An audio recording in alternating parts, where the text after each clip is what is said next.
ನಿನ್ನೆ ಸಂಜೆ 4:15 ಹಾಗೆ ಸೌಜನ್ಯ ಅವ್ರ ಮನೆಗೆ ಬಿಗ್ ಬಾಸ್ ಖ್ಯಾತಿಯ ರಜತ್ ಅವರು ಹೋಗಿದ್ದಾರೆ ಅನ್ನುವಂತಹ ವಿಷಯ ಗೊತ್ತಾದಾಗ ಯುನೈಟೆಡ್ ಮೀಡಿಯಾನ ನಮ್ ಅಭಿ ಕೂಡ್ಲಾ ರ್ಯಾಂಪೇಜ್ ನ ಅಜಯ್ ಸಂಚಾರಿ ಸ್ಟುಡಿಯೋಸ್ ನ ಸಂತೋಷ್ ಇವರು ರಜತ್ ಅವ್ರದ್ದು ಒಂದು ಇಂಟರ್ವ್ಯೂ ತಗೊಳ್ಳೋಣ ಅಂತ ಸೌಜನ್ಯ ಅವ್ರ ಮನೆ ಹತ್ರ ಹೋಗಿರ್ತಾರೆ. ಆಗ ಸಡನ್ಲಿ ಈ ಡಿ ಗ್ಯಾಂಗ್ ನವರು ನಕಲಿ ದೇವಮಾನವ ಹಾಗೂ ಅವನ ತಗಡು ತಮ್ಮನ ಚೇಲಾಗಳು ಸುಮಾರು 50ಕ್ಕಿಂತ ಹೆಚ್ಚು ಜನ ಒಟ್ಟಿಗೆ ಬಂದು ನಮ್ಮ ಯೂಟ್ಯೂಬರ್ಸ್ ಯುನೈಟೆಡ್ ಮೀಡಿಯಾನ ಅಭಿ ಅಜಯ್ ಸಂತೋಷ್ ಅವ್ರ ಮೇಲೆ ಮಾರಣಾಂತಿಕ ಹಲ್ಲೆ ಮಾಡಿದ್ದಾರೆ. ಪಾಪ ಇವತ್ತವರು ಹಾಸ್ಪಿಟಲ್ ಅಲ್ಲಿ ಅಡ್ಮಿಟ್ ಆಗಿರುವಂತಹ ಸ್ಥಿತಿ ನೋಡಿದ್ರೆ ಮನ್ಸಿಗೆ ತಡ್ಕೊಳಕ್ ಆಗದೆ ಇರೋಷ್ಟು ನೋವಾಗ್ತಿದೆ. ಅವನು ಅಭಿ ಗುಬ್ಬಚ್ಚಿಯಷ್ಟು ಜೀವ ಒಂದು. ಅವನ್ನ 10ರಿಂದ 15 ಜನ ಸೇರ್ಕೊಂಡು ಹೆಂಗ್ ಹೊಡೆದಿದ್ದಾರೆ ಅಂದ್ರೆ ಪೈಪ್ ತಗೊಂಡು ಸುಮಾರು ಸತಿ ತಲೆಗೆ ಹೊಡೆದಿದ್ದಾರೆ, ಕಾಲಲ್ಲಿ ಹಾಕೊಂಡು ತುಳಿದಿದ್ದಾರೆ. ಅವನ್ ಎಷ್ಟೇ ಕೈ ಮುಗಿದ್ರು ಕಾಲ್ ಮುಗಿದ್ರು ಬಿಡದೆ ನೆಲಕ್ಕೆ ಹಾಕಿ ಕಾಲಲ್ಲಿ ತೊಳೆದಿದ್ದಾರೆ. ಸೊ ಇಷ್ಟೆಲ್ಲ ಯಾಕೆ, ಈ ಹಲ್ಲೆ ಎಲ್ಲ ಯಾಕಂದ್ರೆ ಈ 3 ಜನ ಸೌಜನ್ಯ ಕೇಸಿಂದ ಹಿಡಿದು ಇವತ್ತಿನ SIT ತನಿಖೆವರೆಗೂ ನಿಷ್ಪಕ್ಷಪಾತವಾಗಿ ವರದಿ ಮಾಡ್ತಾ ಬಂದಿದ್ದಾರೆ. ಆ ತಗಡು ನಕಲಿ ದೇವಮಾನವ ಹಾಗೂ ತಗಡು ತಮ್ಮನ ನಿಜವಾದ ಮುಖವಾಡಗಳು ಆಚೆ ಬರ್ತಿದಾವಲ್ಲ. ಸೊ ಇವತ್ತು ತಾನು ಸಾಕಿರುವಂತಹ ಗುಂಡಗಳು, ತಾನು ಸಾಕಿರುವಂತಹ ಚೇಲಗಳನ್ನ ಅಟ್ಯಾಕ್ ಮಾಡ್ಲಿಕ್ಕೆ ಕಳಿಸಿದಾನೆ.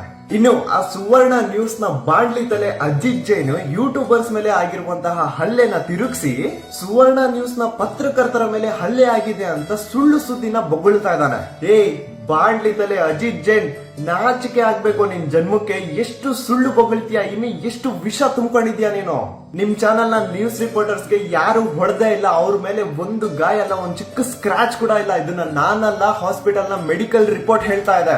ಇವತ್ತು ಯೂಟ್ಯೂಬರ್ಸ್ ಮೇಲೆ ಆಗಿರುವಂತಹ ಹಲ್ಲೆ ಇದು ನಾರ್ಮಲ್ ಹಲ್ಲೆ ಅಲ್ಲ, ಮಾರಣಾಂತಿಕ ಹಲ್ಲೆ. ಪೊಲೀಸ್ ಅವರು ಬರೋದು ಚೂರ್ ಏನಾದ್ರೂ ಲೇಟ್ ಆಗಿದ್ರೆ 3 ಜನ ಸಾಯ್ತಾ ಇದ್ರು.